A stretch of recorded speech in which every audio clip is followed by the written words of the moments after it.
नमस्कार, मी सुरेश शिंदे. आपण पाहतात तळेगाव टाइम्स न्यूज. आत्ता आपण तळेगाव स्टेशन तलाव या ठिकाणी आहे. आज 18 जानेवारी 2026. आपल्यासोबत ॲड पुवा परांजपे विद्यामंदिराचे काही माजी विद्यार्थी आहेत. गेल्या वर्षीसुद्धा त्यांचा एक वेगळा उपक्रम होता, जो तळेगावकरांनी अतिशय चांगल्या पद्धतीने त्याला एक सहकार्य केलेलं आहे. आणि यावर्षीसुद्धा तो पुन्हा तळेगावकरांसाठी एव्हा संपूर्ण मावळ तालुक्यासाठी त्यांच्याकडे एक वेगळा उपक्रम असतो. नक्की कोणता उपक्रम असणार आहे आपण त्यांच्याकडे जाणून घेऊया. सर नमस्कार. नमस्कार. प्रथमतः आपली ओळख सांगावी. मी अनिरुद्ध जोशी, तळेगावमध्येच राहतो आणि ॲडव्होकेट पुवा परांजपे विद्यामंदिर याचा माजी विद्यार्थी आहे.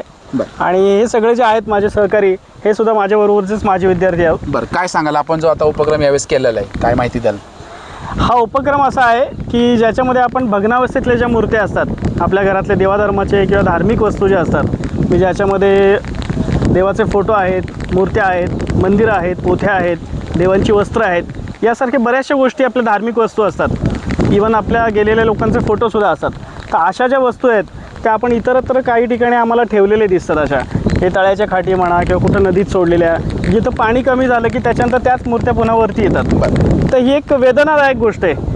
या गोष्टीची आम्हाला सगळ्यांना जाणीव आहे. या जाणीवेतून आम्ही गेल्या वर्षी हा एक उपक्रम केला. नाशिकमध्ये एक संस्था आहे, संपूर्णम सेवा संस्था म्हणून.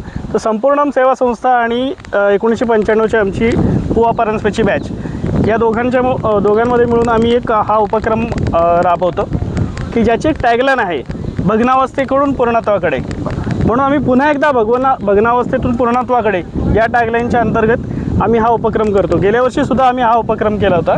या उपक्रमामध्ये आम्हाला तळेगावकरांकडून उत्स्फूर्त असा प्रतिसाद मिळाला, की ज्याच्यामध्ये लोकांनी जवळजवळ 250 किलोपर्यंत देवाधर्माचं जे काही सामान जे आहे, धार्मिक वस्तू ज्या आहेत त्या आम्हाला दिल्या. आणि आम्ही त्याचं विधिवत त्याची उत्तर पूजा करून यावेळेस जो उपक्रम असणार आहे तो केव्हा असणार आहे? यावेळेचा जो उपक्रम आहे आमचा, तो 25 तारखेला 25 जानेवारी रविवारी सकाळी 9:30 ते 12:30 वाजेपर्यंत यशवंतनगरमध्ये गोळवलकर मैदान जे आहे, ज्याला आपण गोल ग्राउंड म्हणतो, त्या ठिकाणी सकाळी 9:30 पासून 12:30 वाजेपर्यंत हा उपक्रम असणार आहे.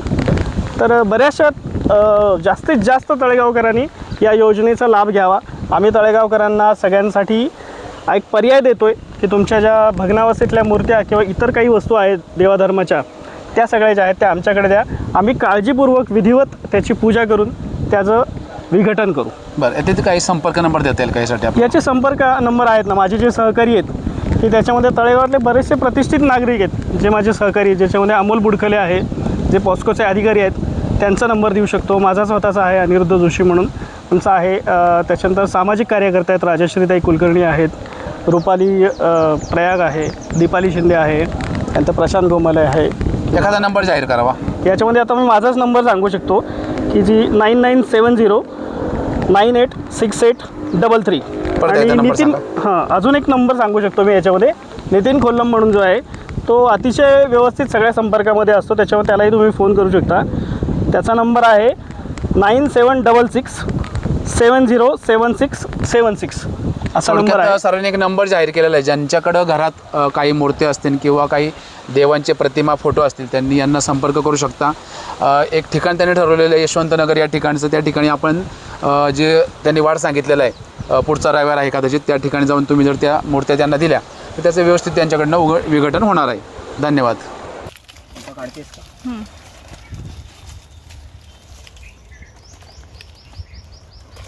काम करणार ते सगळं त्याच्यावर ठेवून दे.